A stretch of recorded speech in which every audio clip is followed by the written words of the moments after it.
السلام عليكم متتبعي الكرام، اش اخباركم؟ لاباس عليكم؟ نتمنىكم تكونوا بخير وعلى خير، ومرحبا بكم معايا فيديو جديد. ما تنساونيش من لي لايك والبارطاج باش هكذا تكبر القناه ان شاء الله بكم. اليوم جبت لكم هذا الدواء اللي كيتستهلك بزاف هذه الفتره هذه ديال فتره البرد.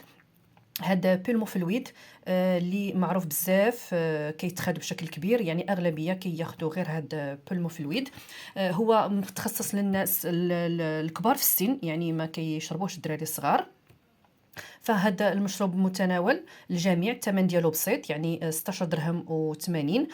هذا بولموفلويد كيساعدنا اننا كينقي لنا القصبه الهوائيه، كيخرج ديك الكخشه اللي كتكون عندنا، كيساعدنا اننا نخرجوها. كاين الناس اللي ما كتعرفش كيفاش تتعامل مع الكخشه، ما كيعرفوش يخرجوها، فهاد بولموفلويد كيساعدنا باش نخويو الصدر ديالنا. فالطريقه ديال الاستعمال ديالو كيتخاد معلقه كبيره المده ديال 3 المرات في النهار. المده ما كتجاوز ما بين 8 ايام حتى 10 ايام، يعني ما ناخذوهاش اكثر من هاد المده هذه. بالنسبه للناس اللي كتشربوا وكيبقى يعني السيرو باقي فيه، وكتخليه يعني واحد المده ومن بعد ترجع ليه، فالمده ديال تقريبا كاع السيرويات، واخا كتشوف راه باقا فيه عام وعامين، باقا المده الصلاحيه ديالو باقا ما سالاتش، ولكن راه المده الصلاحيه ديالو كتبقى فعاله وهي القرعه باقا مسدوده.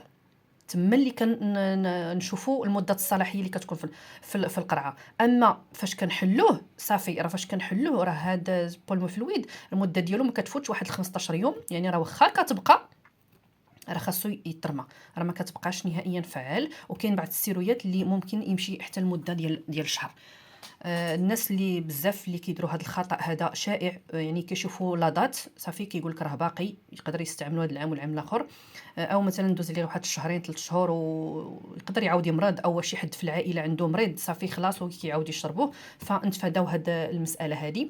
بالنسبه للناس اللي اللي ممكن يقدروا يشربوه، الناس ديال السكر يعني ممنوع عليهم بطبيعه الحال بعد استشاره طبيه. بالنسبه للسيده الحامل والمرضع، حتى هي بعد استشاره طبيه، ولكن هي ممنوع انها تمشي تاخذه مباشره الا ما كانش وصفوا لها الطبيب ديالها هو اللي عارف الحاله ديالها.